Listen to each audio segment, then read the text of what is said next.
السلام عليكم أصحاب شرفت لك soo dhawaada mar kale mowduucani maanta waxaan ka hadli doonaa 10 arrimood oo adiga ogeyn taasoo ku saabsan ciyaartooyga caanka ah Cristiano Ronaldo 10 arrimood oo cajiib ah 10 arrimood oo la yaab leh taasoo ku saabsan ciyaartooygan aan dad badan ogeyn ciyaartooygan wuxuu leeyahay arrimo qarsoon taasoo dunida ogeyn 10 arrimood waxay ka mid yihiin taariikhda qarsoon ee Ronaldo 10 arrimood mid koowaad Ronaldo markuu jiray 14 sano iskuulka ayaa laga soo fiijiyay markuu jiray 14 jir markuu ahaa iskuulka ayaa laga soo fiijiyay markay isku dhaceen macallimiinta Ronaldo wax u dhigi jiray kamid ayaa wuxuu la yaabay qaabka Ronaldo uu hadlo ama hadalkiisa qaabkiisa accentigiisa ayuu la yaabay qaabka Ronaldo uu hadlo markaas ayaa maxaa dhigi jiray macallinkii wuxuu ka sameeyay hadalla qosol ama shactara ayuu ka sameeyay Ronaldo waxaana waxa la markii kursiga ayuu macallinku ku tuuray tiin waxay ku hogaamisay Ronaldo inuu laga fiijiyo iskuulka markii laga fiijiyeen wuxuu u batay dhanka banoonta marka taas waa mid koowaad marka Ronaldo markuu jiray 14 sano ayaa iskuulka laga soo fiijiyay sababtoo la xiriirto macallinkiisa asaga ayaa isku dhacay arrinta labaad ee Ronaldo ku saabsan dhalashada caruurtiisa sida caruurta uu dhalay ayaa si la yaab leh noqotay ninkan oo nin aan ah ayaa maxaa la jiray saddexda caruur oo horreeyay uu dhalay labada mataana iyo halkiis wiil oo horreeyay ayaa waxa la dhahay ilaa ay hadda lama garanayo hooyadii dhashay hooyooyinka dhalay lama garanayo ayaa leeyahay sababtoo ah Ronaldo asaga ayaa minax qof lacag siin jiray si caruurta ay ugu koriyaan ilaa ay hadda hooyadooda lama garanayo ayagoon isku hooyo ahayn labada mataanaha wuxuu ka dhalay naagooniya midka u horeysana naag kale ayuu ka dhalay ilaa ay hadda labadii lama garanayo ilaa hadda hooyooyinkooda taas ayaa waxa dunida ku keentay la yaab ama fajac waxa loo yaqaano marka ninkan aanka lacagaha badan haysto oo adduunyada dhan aanka haddana lama garanayo caruurtiisa hooyooyinkeeda taas ayaa cajiib noqotay midda saddexaad Ronaldo markuu jiray 15 sano wuxuu galay qalliin halis ah taasoo ah dhanka wadnaha ayuu galay leeyahay taasoo noloshiisa halis gelisay hal jiray macallinkii banoontiisi ama coachkiisi asoo yar ayaa wuxuu dhahay ninkan banoon ma dheeli karo intaan inka badan because wuxuu qabaa wadnaha ayuu wuxuu cudurro halis ka qabaa taasna wuxuu u dhawaa inuu dhinto marka nin ordi kara ama nin banoon dheeli kara ma ayuu dhahay marka maxaa la jiray waxa lagu sameeyay qalliin dhanka wadnaha nasiib wanaag waana lagu guuleystay marka Ronaldo wuxuu soo galay qalliin dhanka wadnaha taasoo aad halis u ah mid afraad sababta Ronaldo uusan u cabin khamrada ma cabo Ronaldo inta sida la sheego sababta uu cabin waxa la dhahay dhimashada aabiis ayaa wuxuu ahaan jiray Ronaldo nin aad khamrada u cabo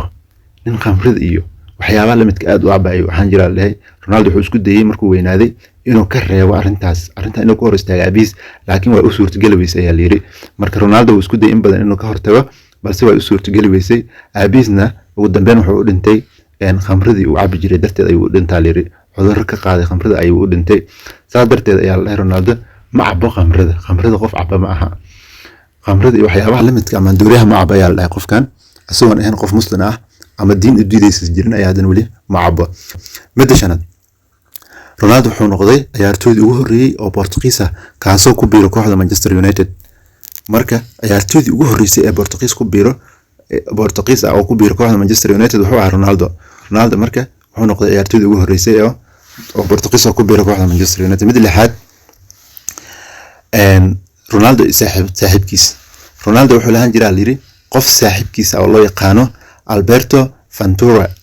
Ventura marka wuxuu ahaa qof saaxiib ay yihiin ilaa yaraantood markay yaryaraayeen ayaa waxa la dhahay waxa jirtay tartan qofkii ku guuleysto ilaa heer degmo waxbarasho oo football marka dawladda ayaa bixinaysa ayaa la tartanka labadooda ayuu u dhaxeeyaa la dhahay marka Janis u dambeeyay marka wuxuu soo maray Ronaldo saaxiibkiis Alberto ayuu soo maray la dhahay marka Ronaldo goal la dhaliyo oo penalty amal ayuu ahaa qofkii dhaliyo ayuu qaadan lahaa booskaas marka ninkii saaxiibkiis Alberto uu fiiriyay Ronaldo markaas ayuu siiyay wuxuu dhacday qaado dhaliyo Ronaldo sidii ayuu manax ku qaatay sidaan ayuu ku noqday ciyaartoy caalami ah markuu Ronaldo oo ciyaartoy weyn noqday oo Manchester joogay ayaa waxa la dhahay intuu wuxuu raadiyay saaxiibkiis uu u tagay inuu guriyaalna u gaday lacag fara badan ayuu siiyay saa darteed ayuu Ronaldo ku noqday ciyaartoy caan ah markuu xoolaha saaxiib aad qaali noloshiisa uga ah kaasoo la Alberto Ventura ayaa jiray mid xigto mid toddobaad waxa la Ronaldo waa nin bootinta ku dheereeyo bootinta kor loo boodo waa qof aad ugu dheereey sababtoo ah waxa la sameeyay cilmi baaris la sameeyay ayaa waxa sheegaysaa inuu ninkan uu ka bootin dheereey 5 jeer maxaa la jiray shabeelka intuu kor u boodo 5 laabkeed ayuu boodi karaa ayaa Ronaldo taasna wuxuu ku noqday inuu noqdo qof markasta maartay ciyaartooyda korka intuu saa u boodo hay'adada ka dhalin karo ama salablugood iska gali karo marka waa qof aad u boodinta ugu dheereeya ayaa layiri Ronaldo wuxuuna ka dheereeyaa 5 jeer inta uu boodi karo xarmacadka ama shabeelka inta uu boodi karo in ka badan 5 jeer ayuu boodi karaa ayaa layiri mid sadeedaad magaca saxda ee Ronaldo ishi laga keenay Ronaldo waxa la dhihi jiray magaciisa saxda waxa la dhihi jiray Joseph Denis Alvaro ayaa la dhihi jiray Joseph Denis Alvaro ayaa la dhihi jiray marka waxa la dhahay laakiin Ronaldo lama dhihi jirin marka aabihiis ayaa wuxuu jeclaan jiray in la dhahayo Ronaldo Reagan kaasoo ahaan jiray actor filmaanta soo jilo madaxweyne Mareykan soo noqday madaxweyne hore Mareykan uu ahaa actor uu ahaa markii dambe marka aabihiis ayaa ninka aad u taageeri jiray sida darteed ayuu marka Ronaldo loogu bixiyay laakiin magaca saxda ee Cristiano Ronaldo waxa la dhihi jiray Joseph Denis Alvaro ayaa la dhihi jiray marka magaca saxda ma aha Cristiano Ronaldo magaciisa waxa la dhihi jiray magaca aan soo sheegnay ayaa la dhihi jiray magaciisa saxda ma aha Ronaldahan number 9 sababta Ronaldo uusan u lahayn tattoo sababta Ronaldo jirkiisa u lahayn tattoo ama qoraallo uusan u lahayn sababtaas waxay tahay Ronaldo waa nin markasta bixiyo dhiig ayuu bixiyaa dadka ayuu isbitaalada ama dadka ayuu dhiig u deeqaa sadarteed aysan u lahayn jirkiisa wax tattoo ah mar la weydiiyay waxa la dhahay sababta aad jirkaaga baa tattoo leen noo sheeg marka wuxuu dhahay aniga qof waxaan ahay dadka dhiig u deeqo ayaan ahay uu dhahay waxa sidoo kale uu la shaqeeyaa Red Cross ayuu la shaqeeyaa marka sadarteed ninkan wax tattoo jirkiisa ma lahan wax tattoo jirkiisa mid tumnaada u dambayso magaca yaraanta Ronaldo marka waxa loo yaqaanay unugii oo inta badnaa ayaa loo yaqaan magaca yaraantiisa waxa la dhihi jiray unugii oo inta badnaa ayaa la dhihi jiray marka sida la sheegay Ronaldo markuu yaraa waxa la yiri wuxuu ahaa unug aad u inta ugu badan iyo minam hal jiray ilmeenta ugu badan ayuu ahaan jiray sababtoo ah hooyadiis waxay tiri waxaan dhihi jirnay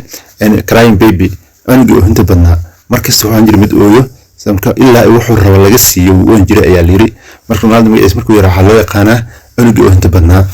inta ayaa ku joojinaynaa mawduucani maanta hadda jeceshahay bununta ama dadka taageero fadlan